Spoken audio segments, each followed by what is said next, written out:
NSC TV. Tudo que move a gente. Jornal do Almoço. Oferecimento. Giasse Supermercados. Pequenos preços, grandes amigos.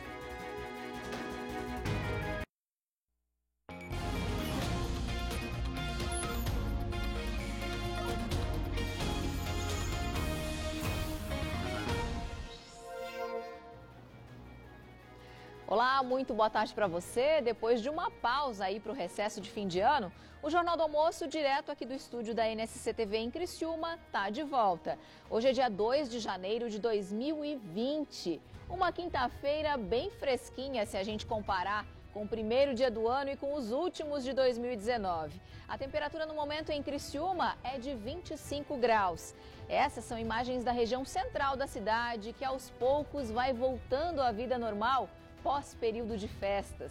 Agora 12:01. Nós vamos juntos até um pouquinho depois da 1 da tarde com as principais notícias da região e de todo o estado.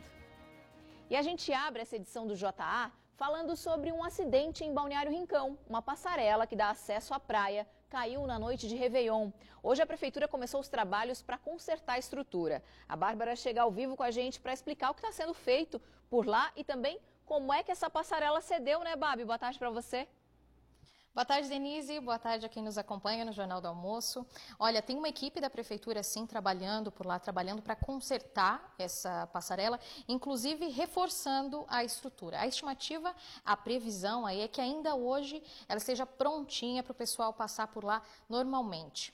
Olha, a Prefeitura de Balneário Rincão se manifestou sobre esse caso, emitiu uma nota de esclarecimento ontem à tarde, alegando que o que aconteceu ali foi excesso de peso.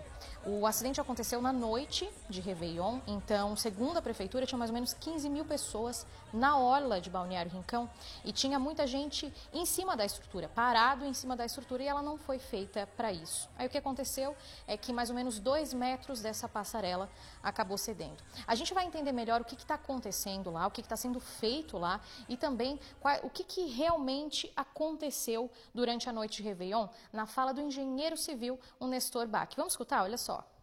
Serão incluídos naquele ponto ali alguns elementos para reforço da estrutura, apesar de que não haveria, tecnicamente não haveria essa necessidade, mas por via das dúvidas nós estamos inclusive incluindo alguns elementos de reforço. O que houve aqui na passarela foi que aconteceu um desvio de função, porque a passarela ela foi projetada e executada para servir de passagem entre o calçadão sobre as dunas em direção à orla marítima.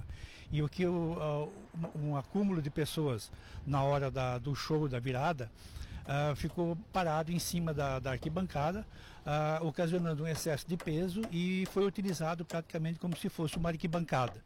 E ela não foi projetada para isso, então né, houve esse rompimento de uns elementos. Depois que a passarela cedeu, 3 pessoas se machucaram. Elas foram levadas para o Hospital São Donato, em Içara. 2 delas foram medicadas, mas já liberadas. Tem uma terceira que quebrou a perna. Essa sim está internada, mas deve ser liberada ainda hoje. A Prefeitura disse que vai cobrar sim uma explicação, a responsabilidade da empresa que é responsável por essa obra. Até porque essa passarela foi construída há 2 anos, ou seja, é a segunda temporada de verão em que ela está em uso. A Prefeitura também se colocou à disposição das famílias envolvidas nesse acidente. Denise, agora sim é contigo aí no estúdio. Obrigada, Babi, pelas informações. Bom, um direito que nunca saiu do papel. Faz mais de 5 meses que o prefeito Clédio Salvaro sancionou uma lei criada por ele mesmo. De acordo com a legislação, 300 estudantes carentes de cursos de aprendizagem industrial poderiam pagar metade do valor da passagem no transporte público. Mas na prática não tem sido assim. E enquanto a lei não é cumprida, os alunos precisam se virar como podem para ir para a aula.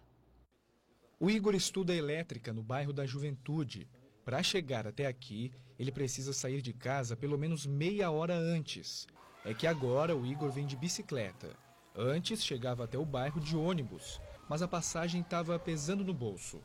De vez de nós ficar gastando com a passagem, que é caro, é R$ 4,25, nós podíamos pegar esses R$ 4,25 no mês e dar para a família, para ajudar ela na comida, na luz, na água. O colega do Igor, o João Carlos, tomou a mesma atitude. Vem de bicicleta todos os dias, menos quando chove. Aí é obrigado a pagar R$ 8,50 de ônibus para ir e voltar do curso. Até o ponto em que eu decidi vir de bicicleta. Aí começou a sobrar esse dinheiro para mim no final do mês. Daí eu comecei a ajudar minha mãe com esse dinheiro, no caso. Na luz, na água, no alimento. Mas tudo poderia ser diferente. É que uma lei de autoria do prefeito Clésio Salvaro garante a estudantes dos cursos de aprendizagem industrial desconto de 50% no transporte coletivo. O problema é que ela simplesmente nunca saiu do papel. A lei previa a criação de uma comissão formada por representantes de vários órgãos para analisar os pedidos do benefício e também a forma de cadastramento. Mas a prefeitura não informou se essa comissão já foi criada, nem respondeu por que a lei ainda não está sendo cumprida. Então nós precisamos que a prefeitura municipal faça a sua parte. Esta lei, infelizmente, passou-se um semestre e não teve a sua aplicação. É preciso, então, que pelo menos para o próximo semestre, para o início do próximo ano letivo, a sua aplicação seja válida. A lei beneficiaria 300 estudantes carentes, adolescentes em vulnerabilidade social que estão em busca de um futuro melhor, mas que precisam da ajuda do poder público para isso. São todos jovens em vulnerabilidade social, são cursos gratuitos, ou seja, precisam desse apoio e dessa oportunidade para acessar o mercado de trabalho.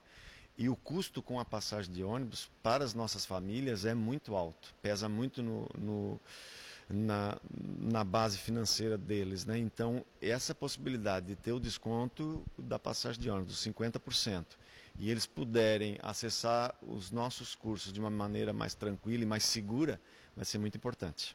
Será muito importante para a gente, porque a gente vai conseguir vir quase todo dia de ônibus, às vezes vir de bicicleta, e quando chover a gente não precisa desembolsar tanto dinheiro. Pois é, agora esses alunos estão de férias, mas a gente vai continuar acompanhando para saber se quando eles voltarem às aulas, esse direito vai passar a valer. Santa Catarina fechou 2019 com 233 mortes nas rodovias estaduais. O índice é superior ao de 2018. Quem traz os detalhes é o Anderson Silva. Boa tarde, Anderson. Olá, boa tarde a todos. O número de mortes nas rodovias estaduais de Santa Catarina teve um leve crescimento em 2019, em comparação com 2018. Os números são preocupantes. A gente trata aqui somente dos casos em rodovias estaduais, nas regiões atendidas pela Polícia Militar Rodoviária. E por isso, então, a gente tem um número bastante alto, 233 casos de mortes nas nossas rodovias do estado neste ano de 2019. Então a gente já vai mostrar aqui na tela os números até na comparação com 2018, com o ano anterior. 2018, 227 mortes, enquanto em 2019 nós chegamos a 233 casos. E a gente também tem os números aqui por postos da Polícia Militar Rodoviária. E um número chama bastante atenção. A gente tem aqui Gaspar e Blumenau, no Vale do Itajaí, os dois postos que mais registraram mortes no ano passado. Foram 52 mortes, o P2 e o P13, os postos da PMRV. Depois a gente tem aqui Planalto Norte, Campo Alegre, com 16 casos, Iporã do Oeste, com 12 casos, lá na região oeste de Santa Catarina, Joinville com 10 e no sul do estado, Lauro Miller e Cocal do Sul com 11 casos. Chama atenção Gaspar e Blumenau, no Vale do Itajaí, 52 casos, com as rodovias que são alternativas para a BR-470, onde também acontece muita morte aí, uma rodovia federal. E aqui, rodovias atendidas por esses postos levam Blumenau para o litoral, para a região de Itajaí, Balneário Camboriú, Itapema e até Florianópolis, e também para a região norte do estado, para a região de Joinville, para a região de São Bento do Sul, Guaramirim, enfim. São números realmente bastante preocupantes, principalmente aqui no caso de Blumenau e Gaspar, no Vale do Itajaí. Esses índices mostram a importância de se analisar os dados para esse ano de 2020, justamente para o combate de acidentes de impunidade, embriaguez ao volante, que causam tantos acidentes aqui em Santa Catarina. Uma ótima quinta-feira a todos e um ótimo 2020. Hora do quadro O Seu Problema é Nosso. Entra ano e sai ano e tem coisas que não são resolvidas. Em 2019, a gente falou algumas vezes aqui sobre a entrada da praia de Itapirubá. O problema por lá é a areia que invade a estrada. Aí fica difícil passar sem dar aquela derrapada. No fim do ano passado, o motorista chegou a perder o controle do carro, que bateu num poste e pegou fogo. Ainda bem que ninguém se machucou, mas é perigoso e continua do mesmo jeito. Dá uma olhada nos vídeos que a Cione Zanelato, que é veranista lá de Itapirubá, mandou aqui pra gente. A entrada e a saída da praia de Itapirubá. Hoje, dia 1º, continua a mesma situação. Trânsito somente em meia pista.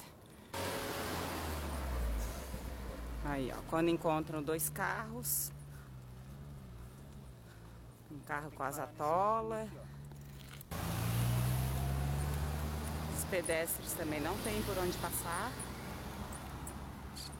As dunas invadindo cada vez mais. Já teve acidente aqui. Já teve briga, a moto fica mais difícil ainda, né, para quem está de moto. Os carros fazem zigue-zague por causa da areia, né? E a situação continua a mesma. Complicado, né? Nós entramos em contato com a Prefeitura de Laguna, que é a responsável por aquele trecho. Segundo o secretário de Obras, o Renato Oliveira, de manhã a equipe estava no Farol de Santa Marta e à tarde eles devem trabalhar no acesso à praia de Itapirubá. E você, tem algum problema aí na sua comunidade que você gostaria que aparecesse aqui no JA? Então manda pra gente, nosso número é o 99146-9079. Essa semana aconteceu o primeiro transplante de rim em Criciúma. A cirurgia foi no Hospital São José, que há um ano se preparava para fazer esse tipo de procedimento. A Bárbara já está aqui de volta para trazer os detalhes para a gente. Denise, olha só, a cirurgia levou mais ou menos 5 horas, foi feita em uma paciente de 19 anos, que depois de se recuperar bem não vai mais precisar fazer hemodiálise. O órgão veio através da Central Estadual de Transplantes, que fica em Florianópolis. A cirurgia foi feita no domingo e foi um sucesso, tanto é que a gente recebe aqui no Jornal do Almoço uma das médicas que participou dessa cirurgia, a Cassiana Fraga, e vai dar mais detalhes para a gente como é que foi esse procedimento. Boa tarde. Boa tarde, Bárbara. Boa tarde a todos. O Hospital São José, na verdade, ele está se preparando para realizar transplante renal há um ano, praticamente, né? A equipe de nefrologia, a equipe de urologia se preparou, se capacitou para que pudessem fazer. A gente começou os trabalhos há mais ou menos 2 meses, 2, 3 meses, o trabalho de ambulatório, onde a gente prepara os pacientes para receber um transplante, né? Para entrar em fila de transplante. E essa paciente foi uma das primeiras que a gente colocou em fila e foi, né, a nossa primeira a ser transplantada realmente na madrugada de domingo. A gente contou com o apoio da equipe de nefrologia do Hospital São José, com a equipe da urologia do Hospital São José, mas também com o apoio importante da equipe da urologia e da nefrologia, 2 médicos, que é o Dr. Walter Garcia e o Dr. Fabian, que são médicos da Santa Casa de Porto Alegre, que estão nos auxiliando na estruturação do nosso serviço de transplantes renal. A cirurgia correu tudo bem, né? A paciente está muito bem, ela continua internada, né, para que aconteça a recuperação dela, né? E a gente espera que nos próximos dias ela receba alta já sem diálise realmente, sem precisar de diálise. Que bom. Cassiana, o que isso representa para a nossa região? Eu acho que representa um passo muito grande, principalmente quando a gente fala em nefrologia e quando a gente fala em doença renal crônica, né? A gente tem muitos pacientes que dependem da diálise, muitos que têm doença renal crônica e mesmo assim não fazem diálise, mas que a gente acabava encaminhando para que realizassem um transplante renal e eles teriam que se deslocar 300, 400 quilômetros para chegar em cidades como Blumenau, como Joinville, que são cidades onde o transplante renal acontece. E hoje, né, já é uma realidade, então, no nosso hospital, no Hospital São José, o transplante é realizado aqui. Significa muito, né? Muito, muito. Para nós, nefrologistas, né, acredito para toda a equipe que participou, é uma coisa bastante emocionante, assim, isso que aconteceu. Perfeito, perfeito. E para a nefrologia da nossa região? A que ponto que eleva a nefrologia? Então, a nefrologia... A gente está avançando enquanto serviço de nefrologia, principalmente dentro do Hospital São José. O hospital está investindo bastante, né, tanto em pessoal quanto em maquinário. A gente está adquirindo máquinas novas para o serviço de diálise. A gente é o único serviço aqui do sul do estado que também faz um tipo de diálise, que é a diálise peritoneal. E agora a gente está complementando a nefrologia com o transplante renal, que é um passo muito importante para nós e para os pacientes principalmente, eu acredito. Cassiana, obrigada pela tua participação, viu? Olha, de acordo com dados da SC Transplantes, em Santa Catarina, o transplante renal é o que tem maior fila de espera. Só no último mês foram 386 pessoas aguardando aí por uma cirurgia. Então, realmente é uma iniciativa iniciativa muito bacana. Denise, contigo no estúdio. Que bom, Bárbara. Ótima iniciativa mesmo. Coisa boa começar o ano assim com uma notícia tão positiva para a saúde, né?